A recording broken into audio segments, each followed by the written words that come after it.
สีขาวชาวลำปางอันได้ออกปุบปะอูจ่าปลาสไลกับเจ้าบ้านหญิงใจกู้คนกู้คู่ข้าขอเจริญพรบัดนี้นับเวลานี่1 ชั่วโมงไปกาละเมื่อนาเฮาจะได้ปุบปะกับเจ้าของเสียงอันนี้ก็คือพระดนุพลมุนิวังโสวัดหุยแหนตำบลเมสุกอำเภอเจียห่มจังหวัดลำปางขอความเจริญในธรรม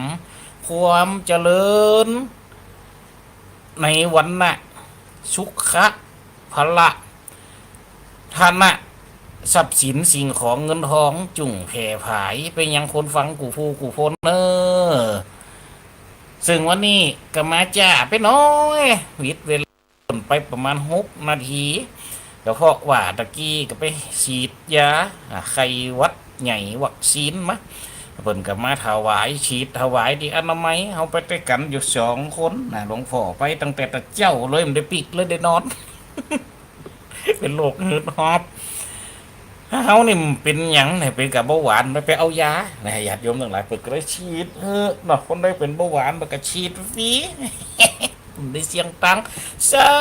กบาทเนาะเขาไปถึงงานปุ๊บหลวงพ่อมาอย่างเจ้ามาเอายาเบาหวานยาเบาหวานหมดไว้เจาะเลียดไปเมียดินกุมห้ามมาเอาเต้าเดียวจะดมมีเวลาก็เลยลืมความจริงมันหมดเมียเดียนมีนานี่ว้ายมันหมดมีนานี่ยังพอนี่มันล่ำมันหลายเดือนละเจ้าว่าป้าเธอโบโขนมาเนี่ยมาหาบยาเบาหวานเท่าอันนี้วันนี้ลดยาไขมันละเจ้าพ่อตนก่อนเจ้าตรวจแล้วไขมันลดดีละเจ้าโอ้อันนี้ก็จะปีกไปกระตึงว่ายังว่านะวางนี่โปรตีนก็หาจากหลายอย่างจากอย่างของเจ้านมถั่วเหลืองก็แม่นมันก็แม่นและเจ้านั่นเนี่ยกระเดกี้กระปีกแม่มกำเปิ่นว่าไขมันลดกินจีนนี่ก็คือกินจีนให้มาสถายายจีนที่เป็นโปรตีนนี่มันมีของเปิ่นนะมันจะไปกินสโลสละกับกุ้งคือกุ้งเป๋ไปให้เหมาะแล้วเบาหวานนี่จะลดหมดมันได้เจาะกำเดียวเจาะปลายนิ้วก็เจาะไปเจาะข้อฟับก็เจาะมันเจาะโอ้จะดอเจ้ากูกินเข้ามาเลย ไปปอขวายนะเมื่อกินเข้ามาเลยจะดอกับมันแนบในกำมันดี17ปุ่นเดี๋ยวไปเจาะนี่โอ้เจริญพรคุณโยมแม่สมจิตอินทระวิจิตตักมาสาตุเจ้าเฮาก็ตอบเข้าไปแม่เจริญพรแม่นเด้อทั้งพูนฝนตกก่อนนะตะกี้อาตมาภาพขึ้นมานี่ศูนย์ฝนขึ้นมานี่นะก็นาบุญเอารถใหญ่ไปเสียไปถึงหันปุ๊บเขาเตรียมจองแล้วมัดเขากะออกฝนตกนะนั่นเนี่ยนะคนเป็นเบาหวานเนี่ยมันต้องเป็นสลึมสะหรือมันต้องจ้างว่าเนาะโอ้เดี๋ยวไปถึงป้นเขากับกันแบบจองกูมีไหนอันนั้นก็เหมือนกับกูมาใส่รถแล้วเขาเกิดในใจเนาะเขาเกิดในใจนะมันจะว่าเขาไฟนะนี่นะเหมือนกับเขาเอาใส่รถแล้วตะกี้กำลงหงมาแล้วจองเป็นจองของวัดธรรมกายอ่อนตามเขายังหู้อยู่ว่าเป็นจองสีเหลืองกำลงหงมาแล้วเอามาแล้วมดปันกะลิกพอตะคืนนี่เจ้านี่มันเขากางจองตอนมานี่มากำเขากางฝนมากำเขากางรับไปตากผ้าไปเก็บผ้าอีตนำจะไปตากอันก็ว่าตั้งปีนแล้วนะฝนตกกะโยมแม่เฮ็ดออกแล้วเจ้าเฟซักดอกกำเตียนนึงได้กินทุกวันซักตอมเฮ็ดทอบเฮ็ดฮะเฮ็ดยังกระย่างเด้อ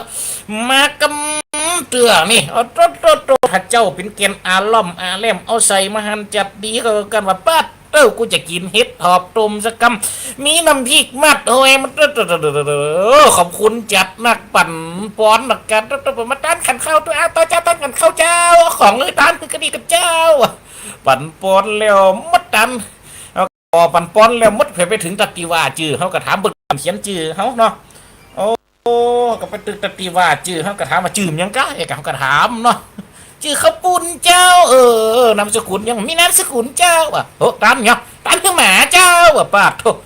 เป็นก็ยังแค้นหน่อยเขาใส่เฮ็ดหอบเขาก็ขึ้นในใจเนาะกับปั่นป้อนแล้วมดหมาจื้อข้าวปุ้นมาถึงหันกันนึกว่าเฮ็ดหอบมาฟอไปบัดตุ่มลูกจีนน้ำจิ้มมัดหอยมาตัวเขาก็นึกว่าน้ำเขาก็นึกว่าเฮ็ดหอบเนี่ยญาติโยมทั้งหลายก็กินนั่นน่ะเอาไป